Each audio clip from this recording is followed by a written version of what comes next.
Hey Leos, how y'all doing? Welcome. We're going to be taking a look at your first half of July, general reading here. So in the meditation, I saw an image of a caterpillar, and I saw this caterpillar moving along. It went through different seasons. It went through, rainy season, really warm weather, and then it stopped and it curled itself and made the image of a spiral, the shape of a spiral. And then I saw that painting that Salvador Dali did, where the whole, it's the desert scene, and the clock is melting, everything's melting. I saw that, and then I saw the image of a golden retriever. It seemed a bit out of place, but not unwelcome. Come into the frame and sit and smile and look, and then I saw an image of the 10 of Pentacles.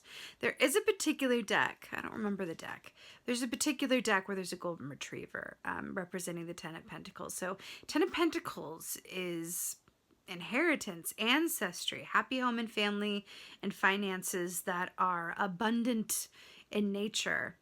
Caterpillar medicine is an interesting one. It speaks of patience and cycles and trusting that all is as it's meant to be, and that there's never a need to rush any given part of your experience. And it's about really understanding that when you can see everything is connected, right? When you can really truly see the connection of all people, places, and things, and you can really understand how cause and effect works, suddenly patience becomes like less of a far-fetched idea and more of a practice, right? Truly, the saying of to practice patience is really what that feels like. And it feels like a practice that not only the more you do it, the easier it becomes, but the more you can get out of that energy, that state of being that is patience, right? Because I saw that Salvador Dali, that clock melting, right? That idea of time and process, and that image of the spiral, meaning that everything begins, ends, and then begins again. Everything is cycles. Everything is related. Everything is in and of, spiritual and physical, as above, so below. So this feels like a very interesting energy. It feels very deep. It feels very philosophical. And then with the 10 of Pentacles and the Golden Retriever, it feels like Spirit is just saying, you are on your path, Leo. You are on your path. And how good of a time you have getting to where you're going is really up to you. But there's no need to doubt that you're on your path, or look out for warning signs ahead or whatever have you. There's no detours. It's just on the path. So that feels really positive. Let's go ahead and see what your cards say. Hey Leos, let's go ahead and see what your animal energy is for the first half of July. Oh, beautiful. Okay. So here we have the raccoon. This is one of my absolute favorites. This is one of those animal energies that are really underappreciated, I would say, but it's such a beautiful totem to have working with you, because not only is it earth energy, which is wonderfully grounding, but the raccoon is so resourceful, right? It's a bit relates to the 6 of Pentacles in the Tarot, right? Which is about give and take and reciprocity. But the raccoon is really about, it always has what it needs. It never does without, right? Not because it, lives a particularly cushy life or anything. It's no kept golden retriever, as it were, but it sees everything around it as an opportunity, right? So the raccoon is resourceful because its perspective is aligned. So it's really about how you see things. There's also an aspect of the mask here that asks you, the life that you're living, the truth that lives inside of you, how are you doing with being you, right? How are you doing with being you? How authentic is your current experience? We all wear masks. We do. We all wear masks. We have a certain mask for our mama, for our neighbor, for our boss, for our partner. When we look in the mirror, all of those things we have a mask for, right?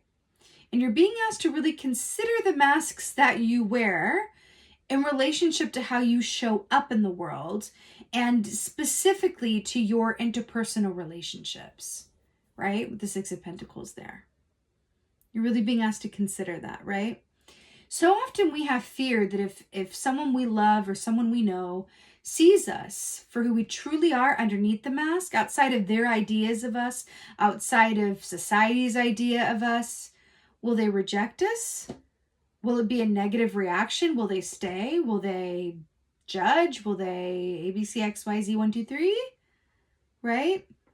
But it's such a important lesson, and it's something that I think as human beings, as spiritual beings having a human experience, it's something that we strive towards. But it's I don't know at this point anyway whether this is something we just achieve and it stays that way. I think it's very natural, that inclination to want to hide or conceal or edit or keep private, right?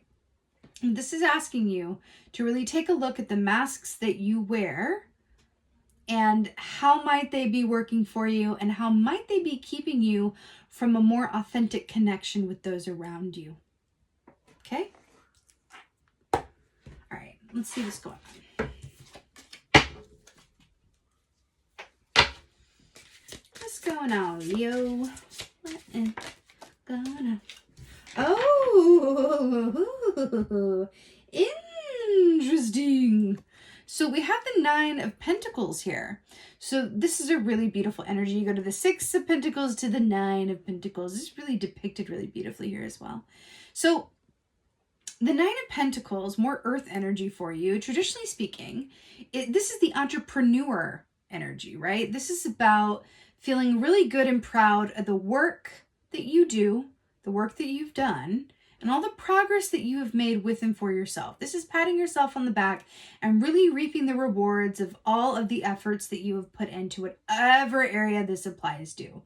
But it's that level of feel goods. It's also enjoying solitary time, really enjoying your company more, if not just as much as those around you, like the company of others. But it's really interesting how this is depicted here. It's a true independence key, right? But it's funny how this is depicted here with the sleeping bear and then the fish on the wall. The fish is what the bear eats, right? And yet it's in its cave sleeping on the Nine of Pentacles. Now, what did I see in your meditation? I saw the 10 of Pentacles. So it's interesting because what I'm getting with this is there's been a kind of a resting dormant period where you're going from Nine of Pentacles and you're transitioning into a more fully realized experience. And I feel like it could definitely be related to your home or your earthly possessions or your material, anything that is of your physical experience. But it could definitely be related to the work that you do, right? Your authentic expression within the work that you do and your work environment, or your relationship to your own independence that gives way to a more fully realized level of abundance within the 10 of Pentacles, right? Which is happy home, family, and financial abundance, like we said, right? It's awfully lonely in that cave. You know what I mean? It's like you are, I don't want to say leveling up because you already feel pretty good in that way, but it feels as though you are growing, right? You're outgrowing this and growing into an even greater energy or potential, right? It's really beautiful. Let's see what else is going on. Oh, buddy. We got the High Priestess. Hello. Hello. The High Priestess is really brilliant. First of all, I'm really obsessed that it's the High Priestess, which is a bat, which also hangs out in a cave with the raccoon who's out at night, who wears a mask. What is on the inside that wants out, I want to say? It's interesting, right? Concealing the subconscious. It's interesting with the High Priestess, that is all about, when we assume the High Priestess position, as it were, we are going inside of ourselves to glean truth and information that is not otherwise discernible in the light of day or from a straight on approach, right? This is about really keying into your intuition and really trusting in what's there. Why do I feel like you're being asked to really look inside of yourself in a more profound way? That's what this it feels like that. What's interesting here is the way that this is depicted in this deck is the High Priestess also kind of conjoins itself with the Hanged Man energy because it's that flip, it's that upside down situation. So I do feel like there's an aspect of this that wants to come to your attention, but this is all nighttime energy here, right? I feel like there's something beneath the surface or in your subconscious or that's in hiding that wants to be brought into the light, into the forefront. Because I feel like in doing so, that's a key to further abundance, right? Vulnerability, allowing yourself to be vulnerable in the right ways is very endearing. And many people have built platforms of success on such a thing, on allowing themselves to be seen, because that is how people connect with you. Okay. Well, I'm not surprised at all. We have more nighttime energy with the death key here.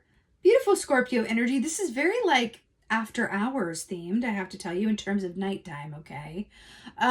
Death is endings that make way for new beginnings. It's transformation. This is an owl, right? Like flying through the night air. You know, owl medicine is interesting because it's about seeing oneself and other clearly. It's very High Priestess energy with this owl medicine here. But it's also very much about the happiness that comes as a result of seeing clearly, right? It's the things in which we do, in which we engage in self-deception or deceit within and for ourselves, right? It's kind of like, what if you were to take a chance, right, and reveal yourself or allow yourself to be more vulnerable and more seen in some way, shape, or form? This could be your work, right? Bringing more of yourself into your work. This could be telling your story. This could be really allowing yourself to be seen in a partnership. This could be within your social media following, whatever, right? But this is really personalizing things. That's what's endearing. It's not always you can be really good at something, right? You can be really, really skilled at something, but that's going to allow people to admire you, but it won't make them love you. Right? It's allowing yourselves to be seen, truly seen, that is not only going to draw to you your people and people who are, like energies, but it's also going to allow people to connect with you in an even deeper way. And I think that that's rather the point of this existence and an aspect of fully embodying this incarnation, right? Okay. Let's go ahead and get your advice. Advice for Leos. Advice. Oh, wow. 6 of Pentacles. Again. Something's coming to mind as I pull this. Remember in the meditation with the caterpillar and how it was like you're exactly on your path and that's brilliant and it's just about patience and trusting and going, knowing you're always going to have your needs provided for in the spiral and then the 10 of Pentacles and all of this. It's really interesting because when I think about it, a caterpillar is it goes through different cycles, right? So it's nighttime. Let's look at a moth. Oh my God, I just looked to my left and it's 5 of Cups, the moth on top of it. I'm going to keep him here. Let's say that we're looking at a moth and it goes from the egg to the caterpillar to the cocoon to being fully formed and flying, right? So this caterpillar, as it represents you, taking your time getting to where you're going about, right? It's really interesting because this is the time before you go inside of that cocoon and you transform and then you come out your biggest and best self. And we can be at any point, any stage of those cycles. We can go back and forth. We can go from, flying high, go back to the cocoon, and then go to the egg, and then go to right? That's part of the human experience. But I feel like that caterpillar and that Salvador Dali and all of that, when I think about that a little bit more closely, caterpillars get no love. You know what I'm saying? It's all about the moths and the butterflies, isn't it? They get no love. Really, they're just walking little cactuses, right? There's something about that. I feel like you're being encouraged. I feel like, especially as a Leo, you guys are so wonderful and radiant in terms of you're very social. You like being seen. You welcome, social ties and visibility and all of those things, right? But this raccoon and taking the mask off, how's your caterpillar looking? If the caterpillar represents the aspects of yourself that maybe aren't as conventionally acceptable, or the parts of yourself that are a spiky walking cactus that you kind of keep hidden or private, what would happen if you were more upfront about the caterpillar aspects of yourself? What if you allowed yourself to be seen in that way? Because at any given time, we are a walking cactus. We all have aspects of ourselves that we keep hidden away that we maybe don't lead with, right? But have you ever noticed people that you admire take out their caterpillar for all to see? Now, there's safety measures. They keep, private things to themselves, but they're very open about their shortcomings. They're open about the ways in which they, fly in the face of conventional beauty or standards or whatever have you. And that is what makes them beloved. That is what really draws people to them. It's not them being fabulous and never needing any help and being perfect. It's the times and the ways in which they admit that they're not. There's really something in that for you. How's your caterpillar doing? That's what this feels like. Anyway, Six of Pentacles with your advice. This is very much, we talked about this with the raccoon, but this is very much about give and take and reciprocity. Whenever this comes up as your advice, you're being asked to consider your relationship to giving and receiving. So usually we're either better at giving or receiving, right? It's very seldom that we're equally engaged with both. So, for example, you can ask yourself how good you are at receiving compliments or help.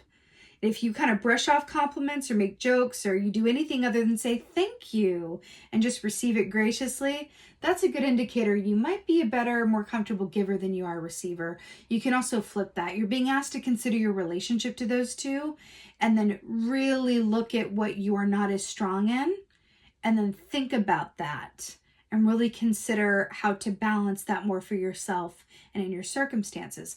I have a feeling that a lot of people watching this with the energies that they are better givers than they are receivers, which is interesting because as Leos, like you guys are when you're in alignment, you're pretty brilliant at receiving, actually.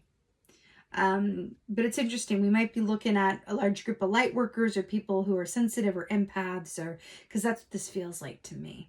Even those who are involved in spiritual work or work that is healing in some way, or spiritual people who, have a platform of some kind. But either way, you're really being asked to allow yourselves to be seen for the caterpillars that you are and not always just show up, within how people expect to see you or how you wish it was. There's something, it's like you're cutting yourself off from the best opportunity there is in terms of connection and success if you would just allow yourself to be seen, warts and all. Okay? I'm mixing my metaphors here, but you know what I mean. Let's get an oracle. I'm feeling like this one for you. Let's get an oracle. Oh, stunning. Cosmos, creativity and vastness. This is so beautiful. Why I'm so obsessed with this. First of all, more moon imagery here. Nighttime. But so cosmos, creativity, vastness, this really speaks of the cycles of life, how it's really, really, really looking to and commenting on your meditation. So this is about how everything is connected, right? And all you need to do to have a clear perspective is to just look up into the sky, look at the stars, and realize just how everything is connected and how you are but a small but brilliant part of a greater system, right? It's really, this is kind of a beautiful and lovely way of saying, like, you have the potential to co-create with the universe the life that you choose. And in doing so, be part of a greater web of people who are doing the exact same thing in their own way. And it's this beautiful cosmic, patchwork quilt that makes up this landscape of where we are, as a collective and as the human race. It's really beautiful. The creativity aspect of this too, we're talking about allowing yourself to be seen. There is something about that. If you really can see yourself as a part of the system and a cog in the wheel of a greater consciousness, then that can be very humbling and very freeing. You know what I mean? It's really, really beautiful, Leo. I'm sending you so much love and many blessings. I so hope that this helps and resonates. If so, please do let me know in the comments below. I absolutely love reading your comments. Please like, share, and subscribe. I would so appreciate that. And with that being said, just thank you. Thank you so much for being here. And as always, and most of all, my beautiful Leos, thank you for being you. And be well. Until next time.